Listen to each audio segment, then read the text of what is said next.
Hello, everybody, and welcome to Nerdly Out Loud, and we are back with another Romford Sessions. Yes, I've been putting some reviews out recently, but it was time to get back into the Romford episodes and talk to these guys because they've had a fun weekend, but now the real work begins, where we are going to be bringing you more and more interviews, as I keep saying in my other episodes. There is more incoming, and this one is no exception. We have got the wonderful Joshua Benson, the director of Queen Luck, one of the shorts that we showed at the, I keep saying we, but really you guys showed them. I just kind of sat at home on my Todd. But it was a short that we all really enjoyed, all the panelists and everything. I'm joined with Peter and the poster boy, Mr. Spencer Hawken. So how are you guys after this weekend? How did it go? I've only just managed to remember what my name is again. Because there was a point last night, just before the awards ceremony, where I think I forgot my own name and everything about me. There was a point just before the awards ceremony where Peter actually squeaked. Yeah, I said something to him. Martin and Lee turned up like 11th hour. I was telling Kevin about this earlier. And they were going to do the interview, and he made this kind of like noise. Not because he didn't want to do the interview, just because they were feeling the stress. So on day one, I think they did 2 interviews. On day 2, I think they did like 5 interviews. And then every single day from there, it was 10 upwards. And then I said at the start of the day, I said, I think you've got 17 interviews today. And then like 2 hours later, 2 interviews down. I'm like, oh, that's good because you've only got 15 left. And then all of a sudden, because people turned up that we weren't expecting, it kind of like shot right up to about 20. Yeah. Yeah. And there was like an hour to go before the award ceremony. And I think I still had about 15 names written on my pad, and everything was on fire, and I didn't quite know what to do. But we got there in the end. I was saying, Spencer, to Kevin earlier about how you broke this to me that Lee and Martin had arrived, which I had no idea about. We assumed they weren't coming. And you sort of said, if you got a minute, and you took me off when I had this massive long list of people, and I was trying to work out who was next and who had been here all day to put on the list next, and who had gone and was coming back from getting food and stuff, and trying to work out who was where and where Bradley was and whether there was any room in the studio, and all the other people were trying to talk to me all at the same time. And you just sort of went, just come here a minute. And I was like, I can't, I've got like 1,000 things I'm trying to do. And then we went down the stairs in the shopping centre, which was closed at that point. And I said to you, I don't like surprises, Spencer. I don't like surprises. Like whatever this is, I don't like it. Whatever you're going to do, whatever it is you're going to do to me, just do it quick because I don't like surprises. I thought you were going to murder me. I started lubing up my hand. Yeah. I thought it was going to be a scene from one of your new films or something. I was worried. I was very concerned. But then you were like, oh, here's Martin and Lee. And I was like, oh, okay. All right. Shit. My brain just went, oh. But you're a consummate professional, Peter, so I'm sure you got through it. There's nothing like learning on the job, is there? Exactly. I think he said, Spencer, I hate you. I did say I hate you. And then at one point, he was like crouched down on the floor with his little notepad. And he looked at me and he's like, That was the interpretation of what was going on in my brain. Everything was just on fire. But it went well. It went great in the end. These kind of things you have to get thrown in the deep end, I think. I think it's quite nice because this is the sort of stuff that's going on in my head all the way through the festival, or historically had through the festival. I'm not going to lie, this was quite a calm experience for me. I've had some health issues. I thought it was best to just let Peter and Bradley do all of the interviews. In this day and age, it's not really appropriate to cough. I didn't want to freak anybody out. So yeah, they had quite a lot on their plate. I think I did 2 interviews, one of which I made sure I was suitably lubricated so that I wasn't going to cough during the interview. And that all turned out really, really weird. So that was with Ross. And we came up to the studio to do the interview, and Billy and Sam have set it up like some weird date with us sat on either side of a table looking into each other's eyes lovingly. And it was like, Ross turned around to me and he said, we could do a Mel and Griff sketch here. And then proceeded to go into a Mel and Griff sketch. Sorry, that's like me and Peter with this asphyxiate. And then we took the table out, and then it all got a bit more normal. Whatever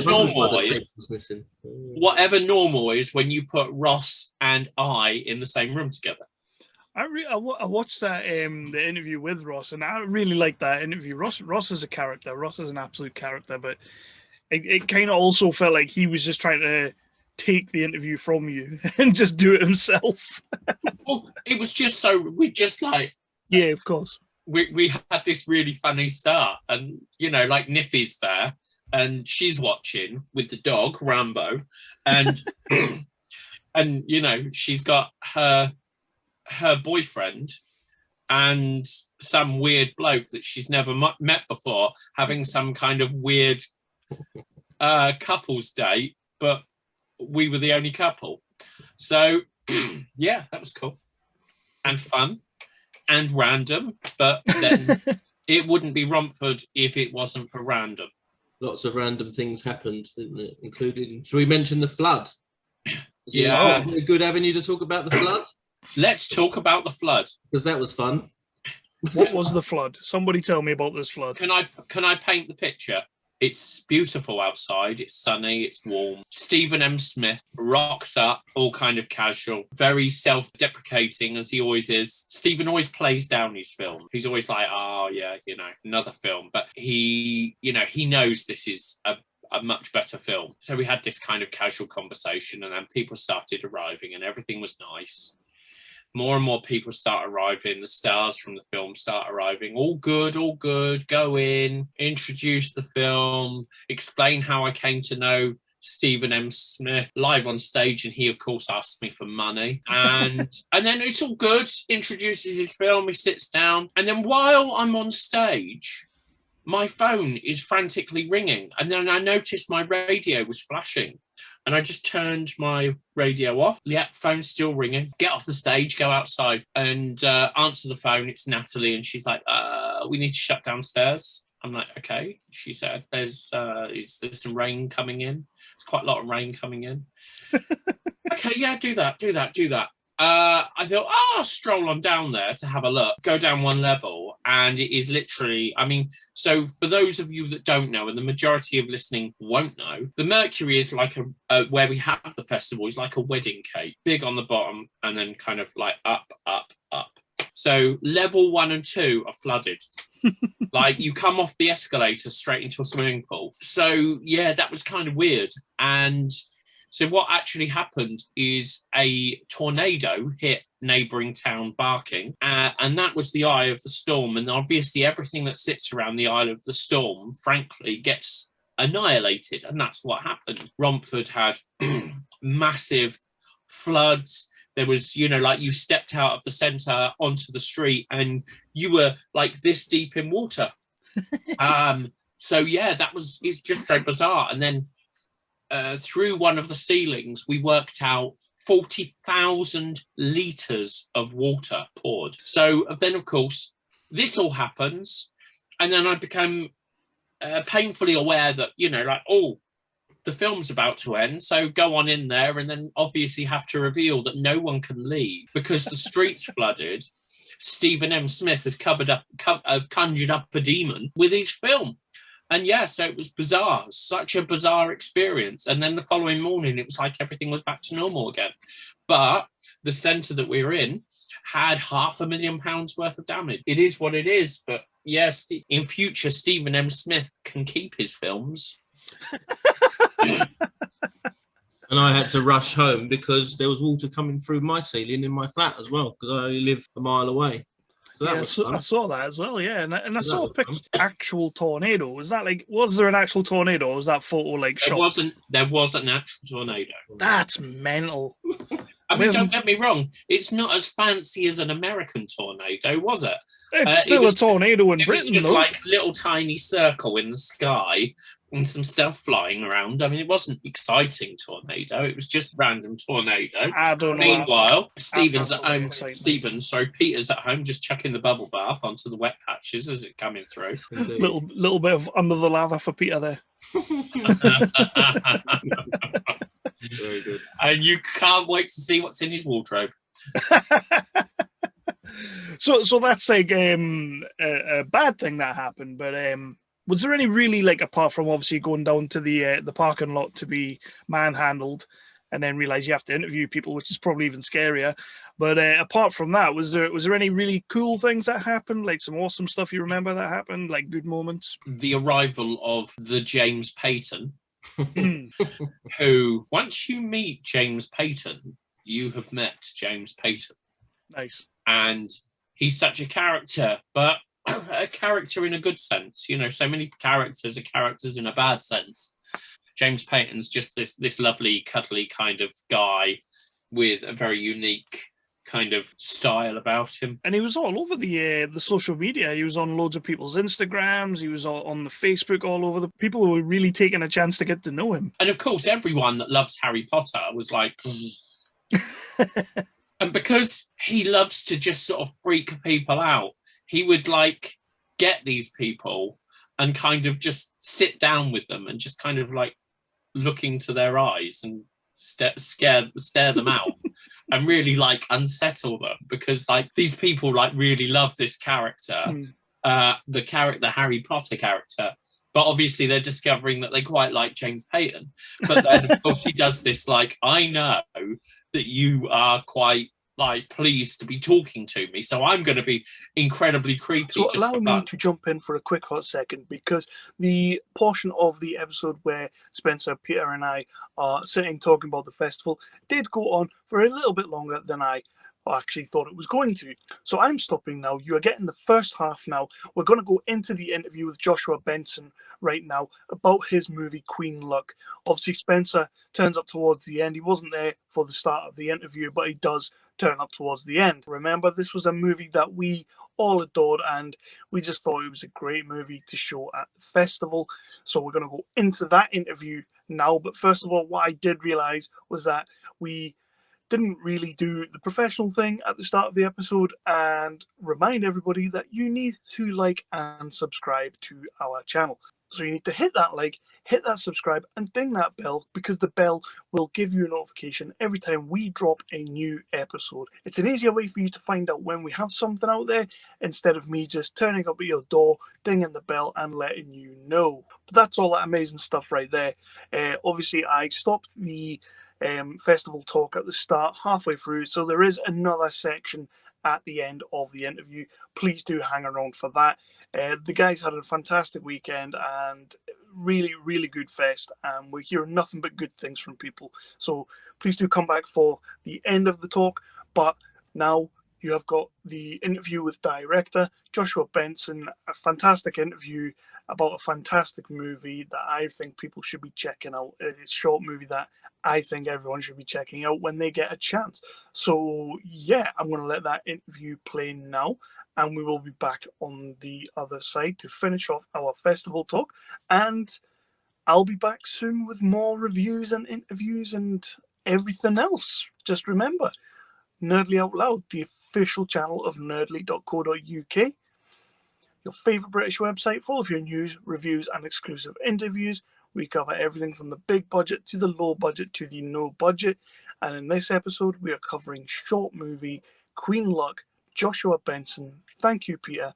Thank you, Spencer. Come back on the other side of the interview where we wrap out the festival talk, and I will be back very, very soon. Morning special, eh, Vanetta?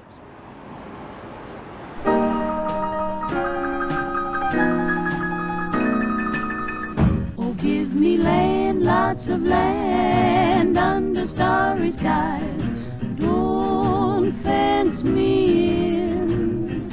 Let me ride through the wide country that I love. Don't fence me in. I want to ride to the ridge where the west commences, and gaze at the moon till I lose my senses. And I can't look at hobbles, and I can't stand fences. Don't fence me in. No, Papa, don't you fence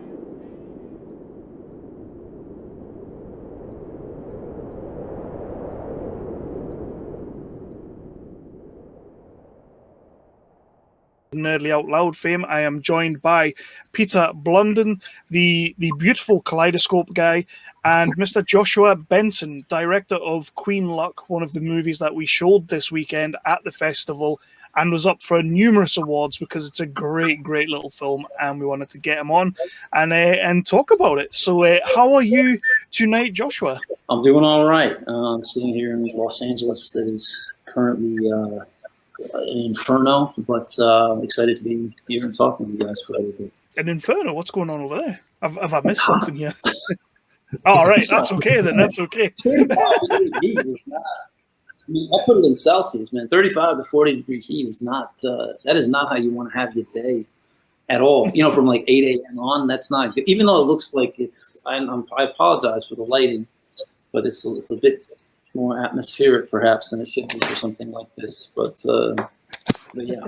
So before we really get into this, and we are going to dive a little bit into the movie, I am really good at butchering synopsises for people's films. So what I'm going to do is I'm going to ask you to let our listeners and viewers know a little bit about Queen Luck. Wow. All right. I'm not much better at it, but Queen Luck is essentially sort of a story about two casino waitresses in a very remote part of the United States who are in a way a mirror of each other. One is very young and is sort of still has life in front of her, where the other one has sort of been through it a little bit more. And I think sort of the film sort of tracks her at the beginning and then sort of hands off halfway through to the younger one. And it's sort of, I don't know, there's this circular pattern, I suppose, that, you know, no matter what, whether you can get out of a situation like that, it sort of revolves around whether this young woman will make a choice to try and start a different path for herself, or whether she'll sort of continue on where she is kind of currently at, or something like that. But all set against the backdrop, very formidable and remote area in Nevada. Awesome. So we all at the fest, we on the panel and the selection and everything, we loved Queen Luck. It was pretty much unanimous. I mean, you picked up a bunch of nominations. I'll let Pierre talk about some of them in a second. But first of all, before we do that, can you tell us a little bit about how you got into filmmaking and how you got into making your projects? Sure. I suppose, like most, I don't know, it's a bit of an accident, honestly. I was a musician. I didn't really study film or do anything about it for a good long while, and I happened to be a musician. A friend of mine and I started kind of just doing little bits of music for short films, and because I'm an American, and it's sort of requisite that we have an ego the size of, you know, small planets. I was like, I can do better than the things that we're scoring. This is garbage. And so I proceeded to sort of start making films that were as pretentiously bad as everything else that I've been working on. And then I had finished a film, and a friend of mine randomly said, yo, man, you should go get some training in London. And I said, all right. And so I just tossed out an application to the London Film School and got in. Later found out that they take everyone, so it wasn't that big of a thing. But, you know, boost to the confidence. You're like, yeah, go. And they brought me, and they're like, no, they just want your money. But it was a good program, and I made the commitment at that point to kind of pursue it. And then I stayed in London for a while. Finally, my legal status ran out, and moved back to the States and living in Los Angeles and making films. Working in the industry. I do a lot of lighting, despite what you see here. and but use that as a way to meet people and make connections, and also continue to make my own work. Ah, you see, we train the best. That's the education you get over here. Sorry, we were just talking before we went on about we were just talking about football or soccer. Is that how you know so much about it? Because you were studying here. I had followed. I played all growing up, and then followed it pretty heavily in the U.S. It was actually one. I hate to admit that this is a highlight of my life, and this is how sad it is. We played against the NFTS, so there was like the derby, the London derby between like the two big schools in London, and this happened within the first 6 months, and it was a dream come true to step foot onto a pitch in London to play a proper match. I was like, football, like it's coming home. I was like, I've come home, and and I think we lost. But I fouled somebody within like 30 seconds in the game. I was so charged up. I came around and took somebody down. He went down a little easy, but so yeah, I think it's been that sort of only sort of solidified or consolidated my love for the game. It was great, I went to Wembley, Old Trafford, I like to take in a match when I can. So yeah, it was one of our most nominated films. We gave it 6 nominations. So the 6 were for Best Short, Best Director, Best Screenplay, Best Cinematography, and 2 nominations for Leading Actress. Because we just could not split them at all. And I mean, the very nature of the film, as you were saying earlier, Joshua, it kind of pivots at the midway point, and they are equal leads, and they're both so good that it would just been unfair to have, not given a nominee to one and to give one to the other, because they are equally excellent. So 6 nominations and 1 win in the end, because I can release this now because we had our awards ceremony last night. So we gave Christina Sproul the Best Actress. Oh man, that's fantastic!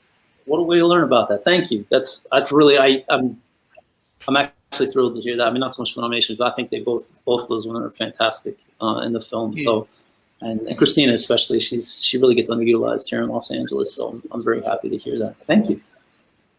That was definitely one of the categories. Like, I'm not saying any other categories were like really easy, but when you talk about splitting those two, that took a lot of debate. It was, and we got there in the end, obviously, but it took a lot of talking about.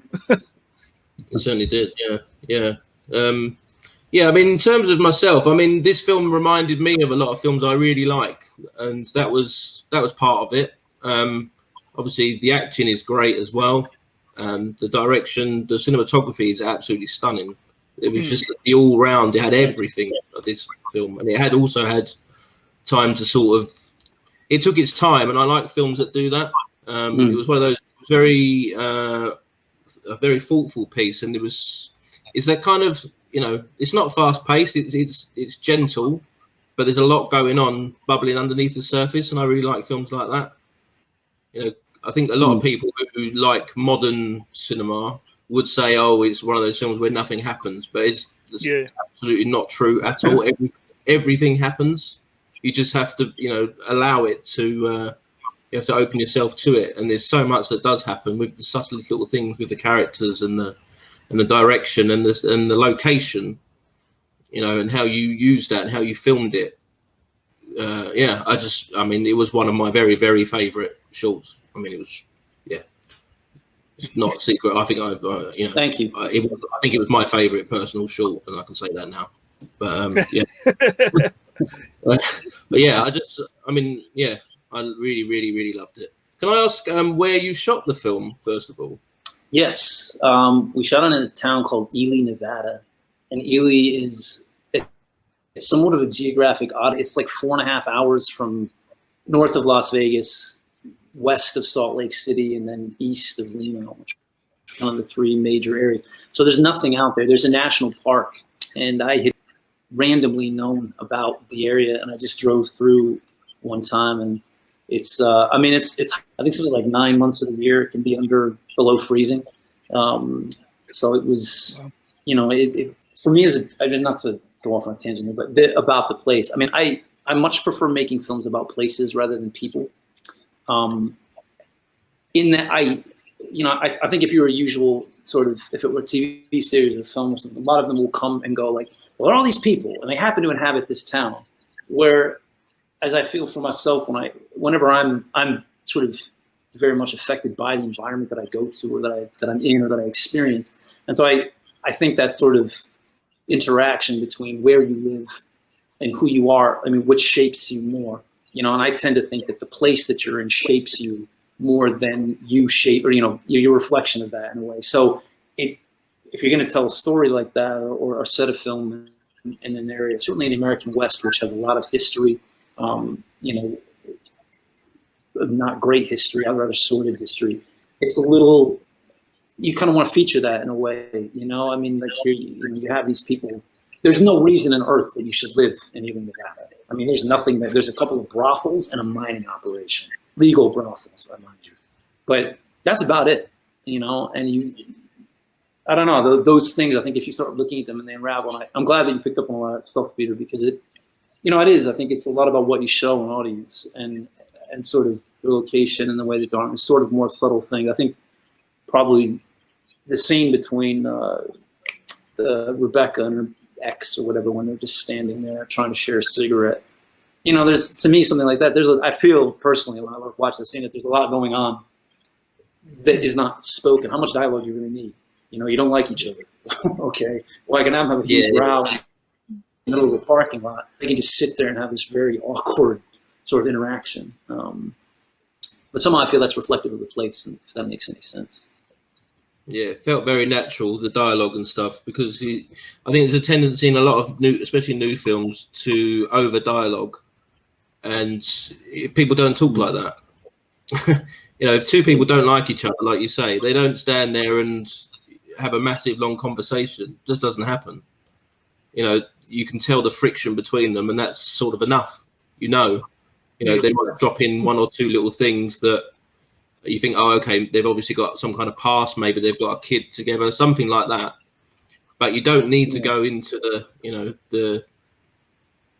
an extended dialogue, because people don't talk like that in real life. And that's one of the things I really appreciate about this film. Yeah, not everybody's in the West Wing.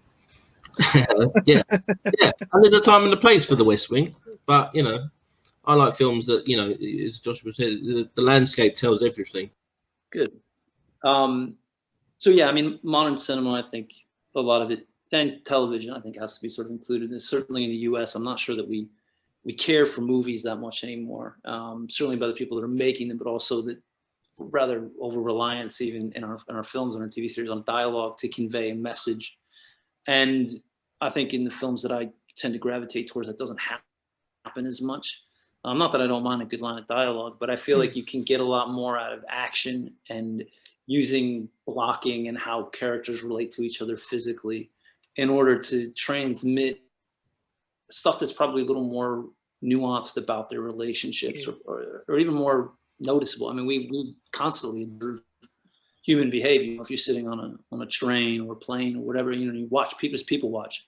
You don't have any dialogue to drive what you know about them. All you have is their actions, how they hold their shirt, how they type on their phone, whatever, who they're looking at, whatever, that stuff. So I don't see why it shouldn't be that way in filmmaking.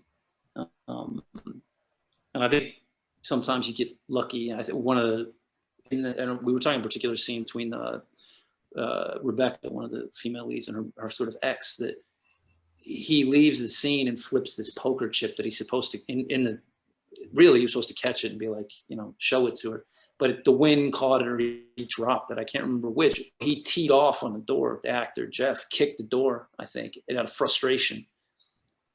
And, at the time, you're like, okay. But you realize that instead of having him yell at her or be this overbearing guy, you see a flash of what maybe he's an angry guy. Maybe he abused her. I mean, I don't have any answers for it in terms of what that relationship actually entails. I don't. Yeah, no, I know what you're saying, and the thing is, I've been on the panel for the festival for the last 2 years now, and along with Peter, and we had a movie last year as well, a New Woman, where there was very little dialogue, but the leading actress in it was just incredible with her face, and that's one of the reasons that I really took to Christina's role. And we keep talking about the scene with the ex, which is it's a great little scene, but that scene in the diner, if that's not a sort of, you know, world at our feet, could possibly go anywhere but is going to get stuck in this little town kind of role, the way she's looking out the window and everything, you pick up on all that. And she's so fantastic in that scene with what she doesn't say as opposed to what she does say, which is kind of why I appreciate the dialogue you do use, because you're using it quite sparingly. And that's why, like, screenplay wise, it was like, this is top notch. Yeah. But when she keeps looking out that window, and there's even a line she drops, something about getting like summer coming in or spring coming in, and she's almost like a robot. It's just such a fantastic delivery, and it's just a great little scene. I love that scene. So what were you kind of drawing on when writing this dialogue, or was there anything, or was it just like you kind of know what Middle America is kind of thing? Well, in screenplay, I don't know if you guys have this in the UK. I don't remember, but there's in the US, a lot of the small town newspapers will have what's called the blotters and dockets. And it's basically who got arrested. Yeah. Who called the cops, or, you know, like these little things. And I found one for Ely, and one of them, I mean, you can't make this stuff up, and I couldn't, so that's what I based the script on. But there was one where a woman was in a casino, and she called the cops because somebody had sat down at her slot machine. Love that. You know, and she felt that this was, and the final line of the report was sort of like, the police informed the woman that no crime had been committed.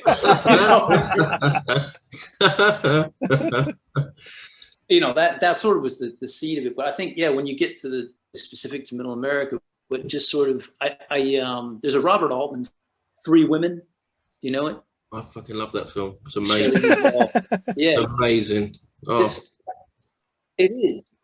I mean, and I'm sure, like, can you tell me that there's another character like Shelley Duvall's? You know, I mean, I can't think of too many women in cinema for just forget women one, but just performances where that woman, she's just so odd, you know. And I think there were elements of that Christina certainly kind of gravitated. I had showed her the film, and I said, you know, this is maybe something that you can use. So we kind of, I remember there was a line that she fought for that I thought I should get rid of, which was something about, like, I think it's moths eating a hole. It's got something like that. Just sort of like non sequitur, like, what does it even mean? I don't know. But and obviously I've written it, but you know, those little things, I don't think you don't necessarily hear that from people that are in Middle America, but they do have some kind of odd turns of phrase at times. So I think a lot of it was trying to generate whatever you could in subtext, or, you know, or just sort of those, you know, making the most of your story, like, because there isn't much dialogue, we're making the most of what is there, and sort of having these little oddities that help, maybe don't tell you very much about the exposition in an exposition sense, but certainly tell you more about the character. But that Christina's fantastic with that stuff. That is, as I say, like those little lines and the way she delivers, like, they might look silly on the page, or you might not want to film it, or you might not want to have it in there because it's like, you know what was I on that day?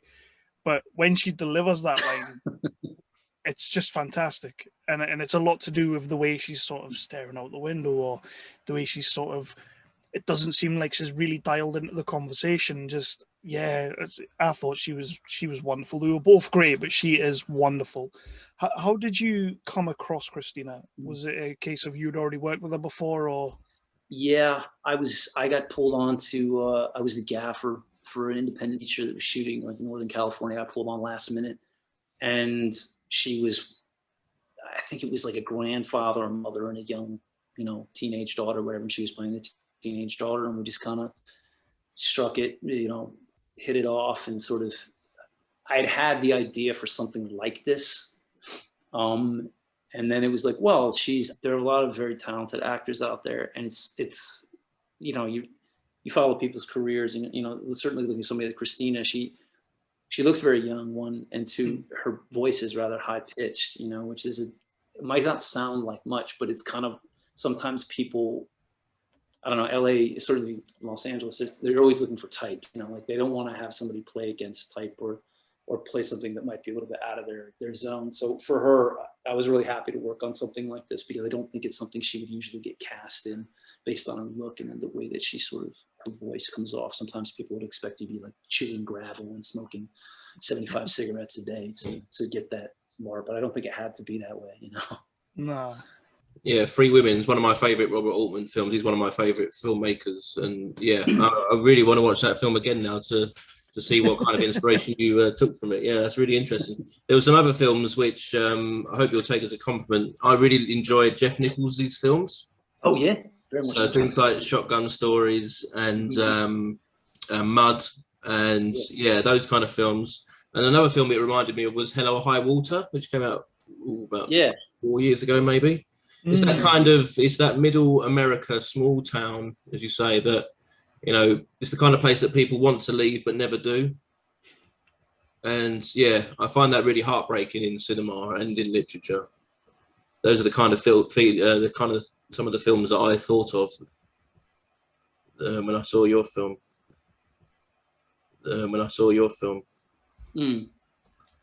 So yeah, there was some great. I think that's pretty spot on, man. Jeff Nichols. I mean, I remember watching Shotgun Stories, and I liked how observed. You know, it's just very beautifully observed film, and I think that, yeah, I mean that there is something in at least for me. I don't really care about cities. Are great. I mean, I've lived in cities. They're very, you know, there's a lot to offer, but in terms of stories, they're not always as interesting to me as something like a smaller town, or, you know, there's just, I don't know, there's something there that, because usually they're certainly in America, I mean, it's been sort of that we're crumbling from within, so to speak. And there's a lot of truth to that. So when you see those things, it makes for a great sort of mise en scene, if you will, or backdrop for these stories, you know, about people who aren't maybe doing the best. Have you seen Images before? Still not seen Images. No, that's like a horror film, isn't it? That's one I've not managed to get around to yet. I would highly recommend it. It was one that I got to a bit later, just because obviously there's so many of his to watch, but yeah, and that one sort of flies under the radar. But it's set in Ireland. I think it's Ireland partly, but it's, I don't know. I would definitely put it, because it's something that is not, you look at it and you're like, the trademarks are there to some degree, but it's just sort of lets you know the versatility that the man had as a filmmaker. It was really, really, really impressive in the performances and sort of what it ends up being about. It's a very, very interesting take on sort of, well, I don't want to ruin it, but what it's about. It's an interesting take.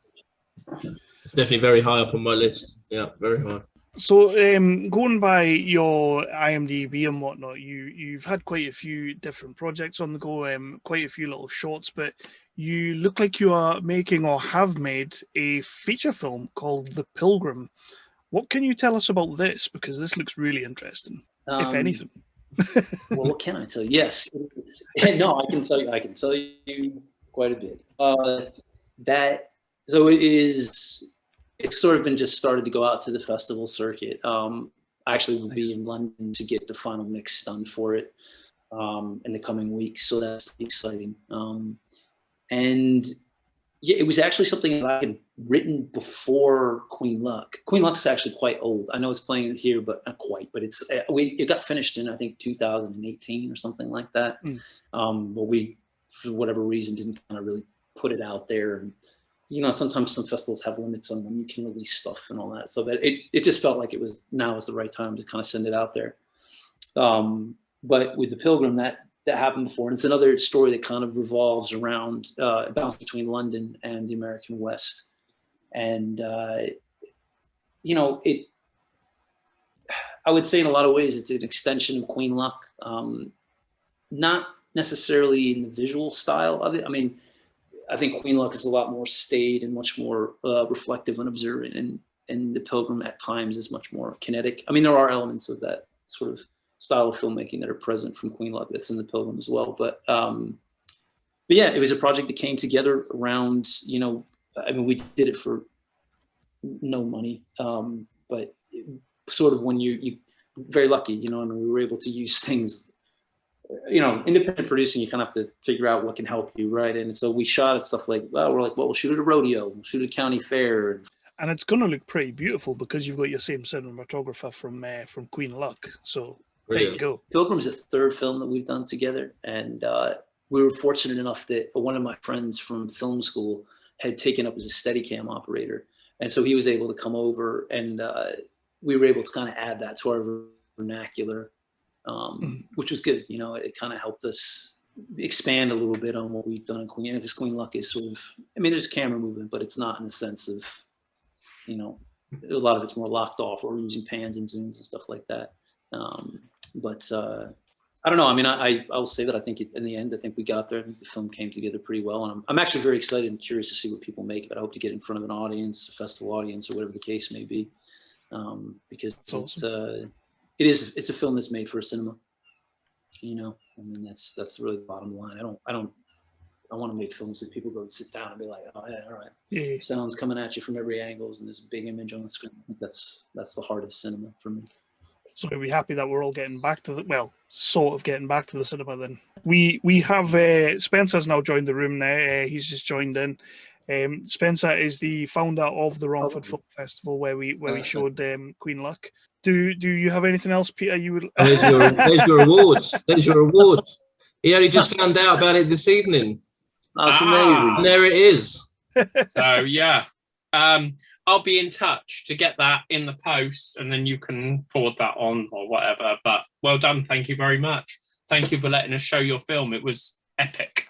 Yeah, I'm really glad, Joshua, you said you're working on something new, which is, not the same as Queen Luck, but it's going to have some similar, links in the way stylistically and things, because I really do. I was going to ask you, actually, did you ever consider Queen Luck ever making a sort of a bigger version of Queen Luck? Because I think there's so much in it that you could expand upon in that town with those characters, and just the setting.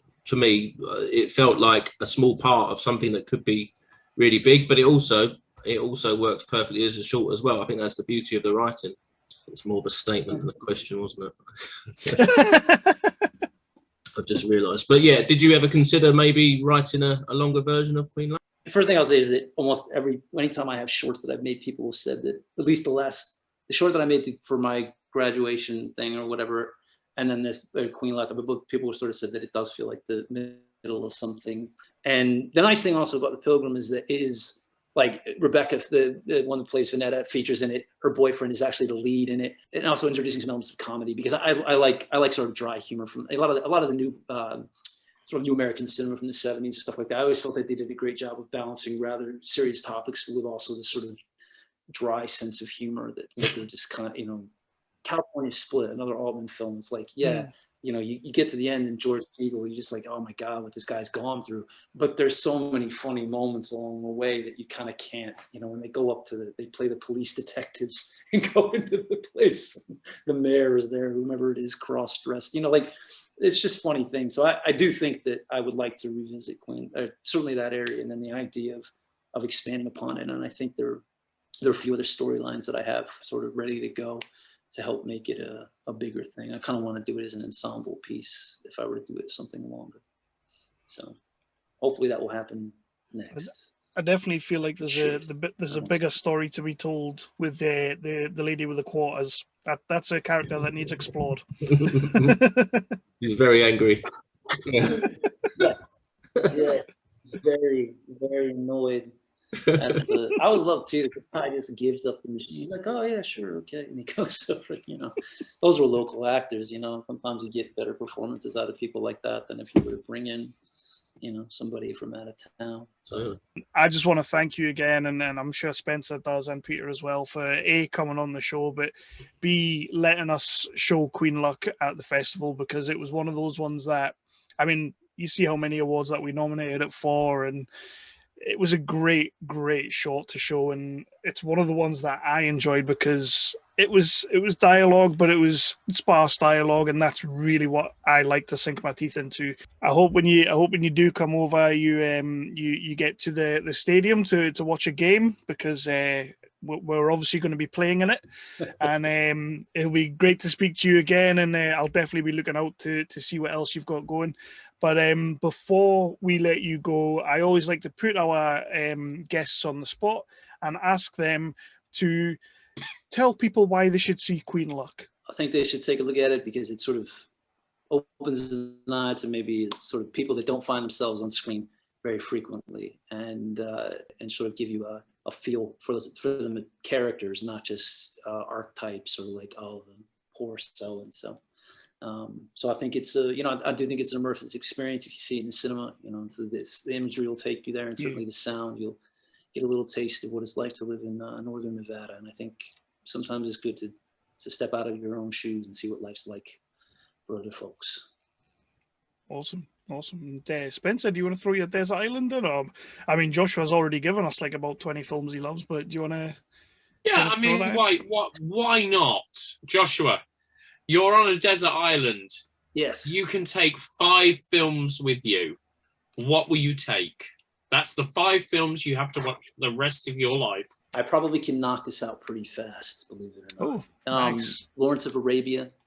I think that was probably the first time that I saw that. I saw that at 70mm print twice on a screen when I didn't know anything. It was when I was first starting getting into movies a little bit, just through a friend, and it stuck with you. I don't know how much it influences what I do, but it certainly was one that stuck with me. I was like, wow, this is pretty amazing. There is an American filmmaker, I'm going to cheat here, named Joshua Benson, and there's a collection. He's an avant-garde filmmaker from San Francisco. A lot of his stuff influenced George Lucas's like the jump to hyperspace, and so he also did some visual effects for The Right Stuff, a film in the early '80s with Scott Glenn and those guys. He has a collection of 5 short films that are all visually driven, and he did a lot through rock and cameras and stuff. Oh, boom! There you go, Cold X.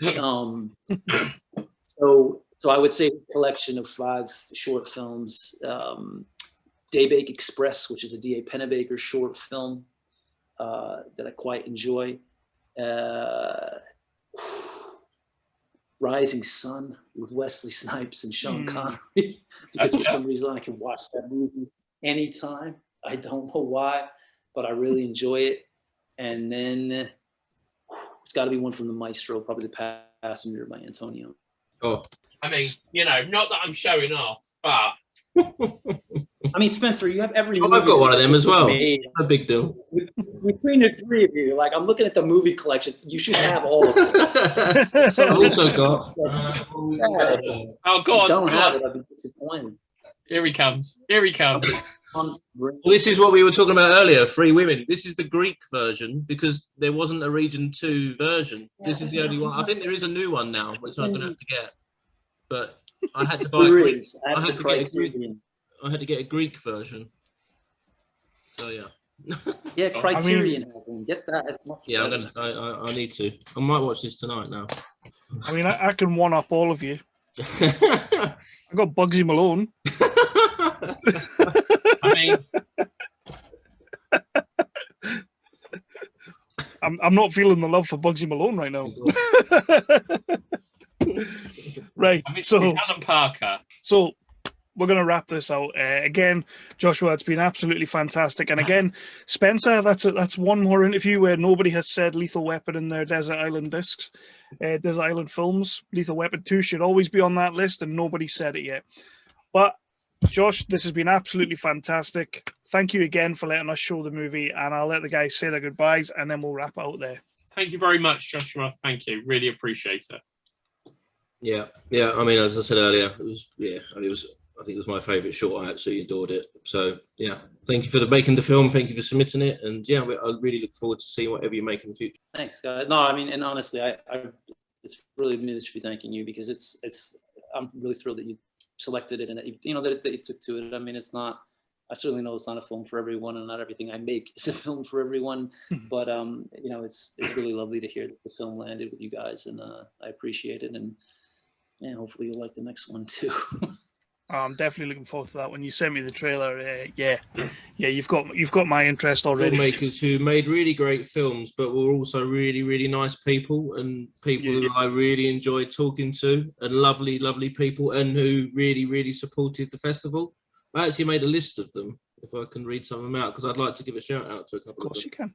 Because a lot of them came from very far and wide, in one or two cases very far and wide, and they brought people with them, family and friends and support networks and stuff. And it was just really lovely to talk to those people. The first person we got a shout out, and talking about James Payton, but the director of who is James Payton was Oliver Guy Watkins. Came all the way from Amsterdam and quarantined and everything, and was at the festival a good few of the days. He was a lovely, lovely guy. I had a really sensible conversation with him the first day, like for about an hour, and then there was never any sense again. Adrian Serakut, who made The Smuggler, Romanian guy. He lives in Southampton. He came on the day that his film played. I think he brought 15 people with him.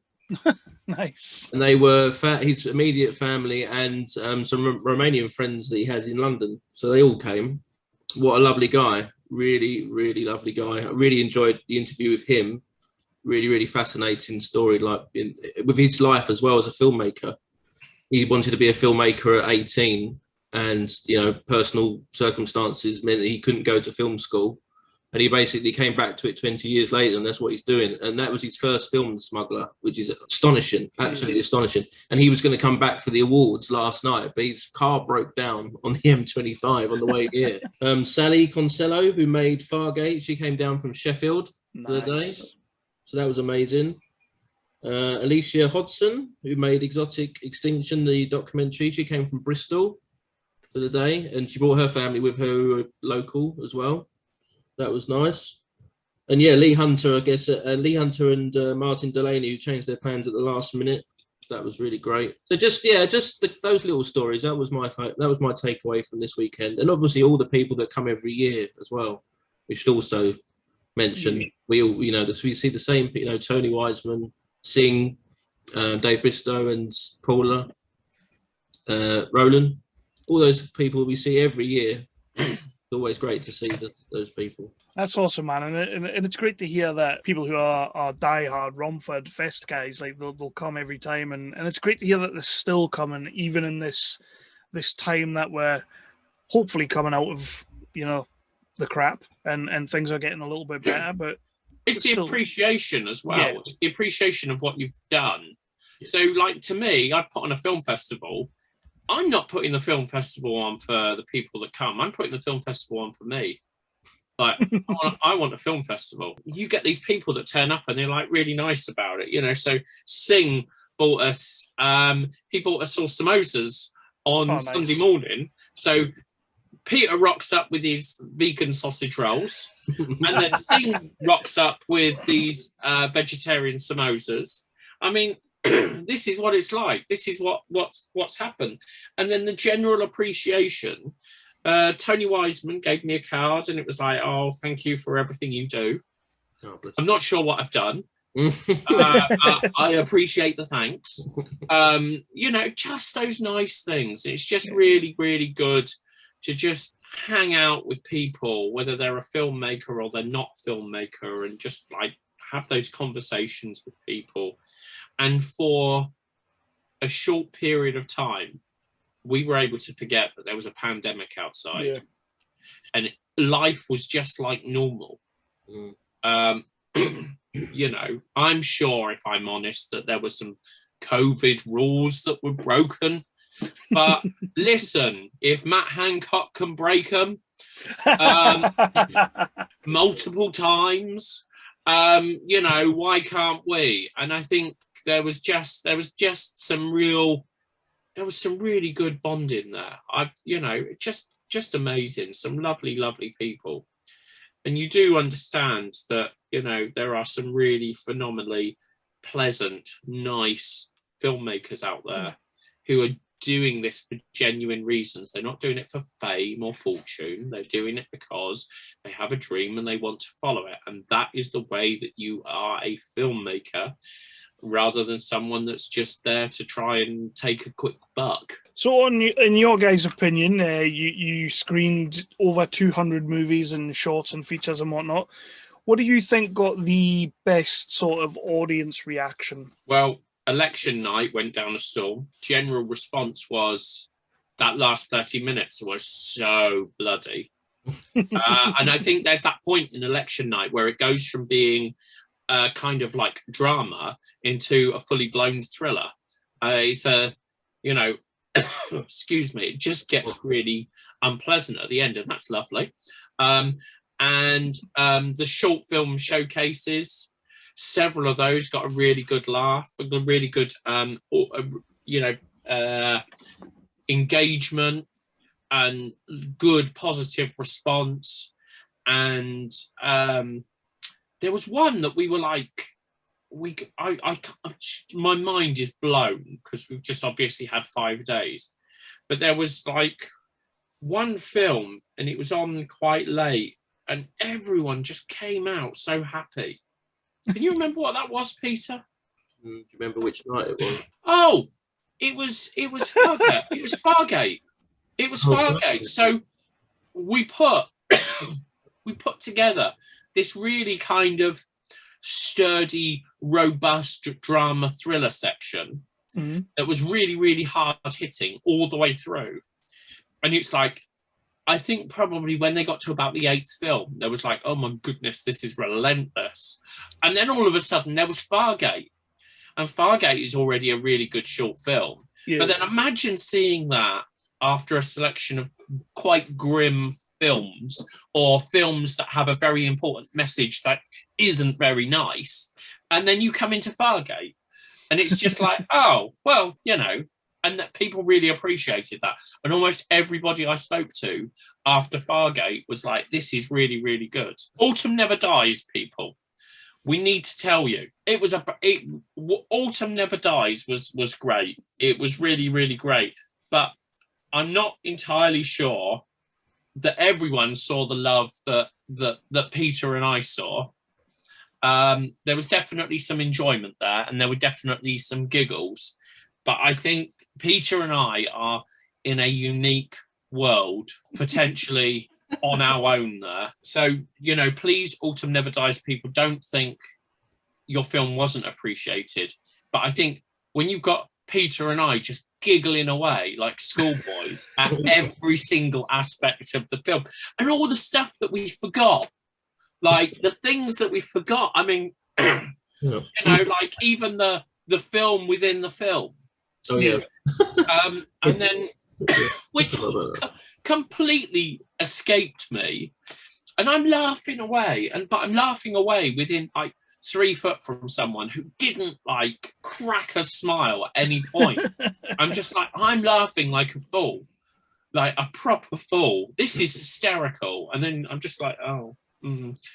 We both started laughing before a line had even come, because one of us probably started knowing what was, and it just set the other one off. I think as soon as the speed dating scene began, one of us giggled, and then the other one just followed suit because we knew exactly what was coming. I just excuse me, can you get this creep out of here? He's just stolen a tenner or something. Just brilliant.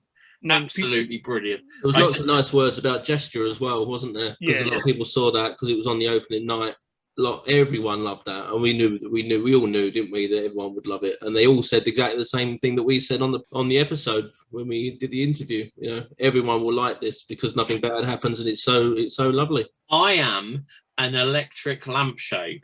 That was interesting as well, because the audience came out and they were like, that was fascinating, but absolutely bonkers. Like, when you watch that film, you forget it's an independent film. You forget that, like, there must have been some budget that is not a blockbuster budget. And whether you like the film, you like it, you hate it, you love it, whatever emotion it is you feel for that film, you sit there at some points and you think, this is like Ridley Scott has directed this. And the outfits are just so ridiculous. And the scenes just so fascinating. There's a scene where he's walking through an alleyway, and like he's being told to like not go towards the light, but he's moving through this alleyway, and it's like something out of Blade Runner. But yeah, people came out and they were like, I don't know what I've just seen, but I like it. I think there was certainly discussion after, which is great, isn't there? If you like a film or you don't, as long as you talk about it, I think that's great. So how does it? Because obviously, like as everyone knows, like I can't get down there, or I've not been down for the last 2 years. But you've not got your passport. How does it work after you've had a screening or you've had a block of screenings, and then everyone comes out? Like, does everybody just sort of like congregate in the foyer, or go to like the bar and just have a bit of chat? Or because when I finish a film and I come out of the cinema, I walk to the car, I get in the car, and I go home. How does it work with this festival?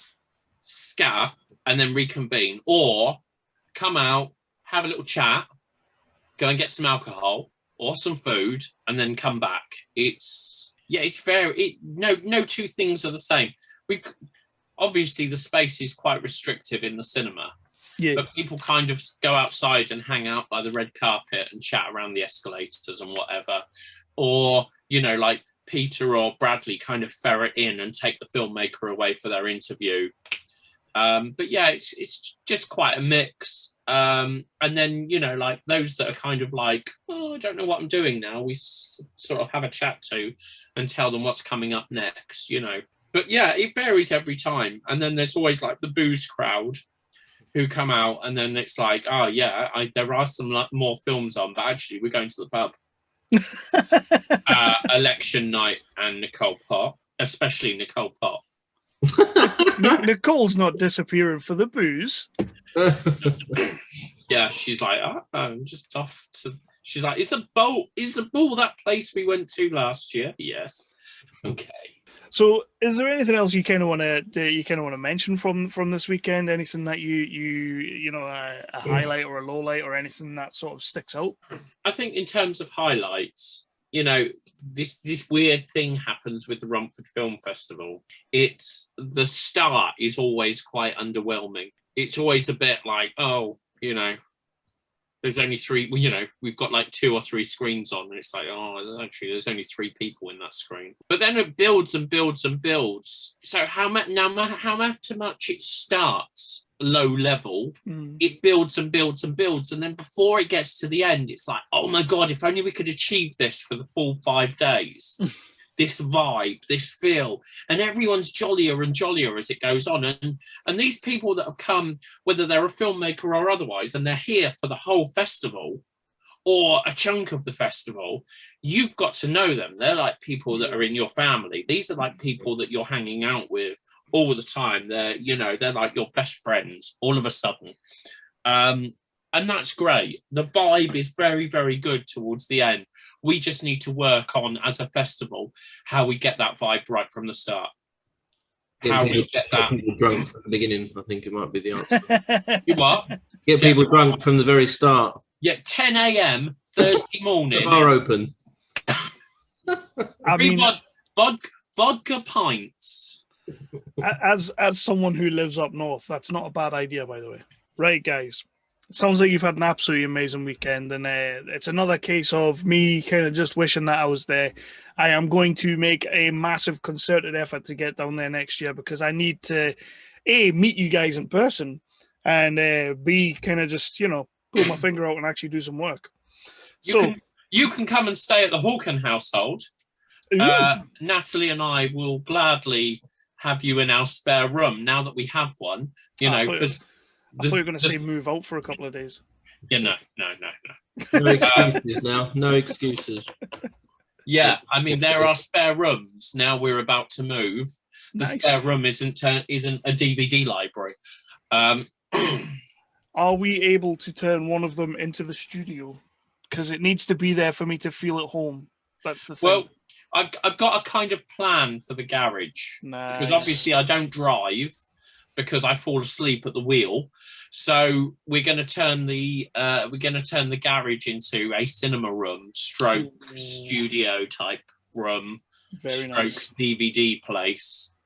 So yeah, that's kind of the goal. Awesome. So yes, we will try and get you like a padded room. I've got a padded room, and it's not this one.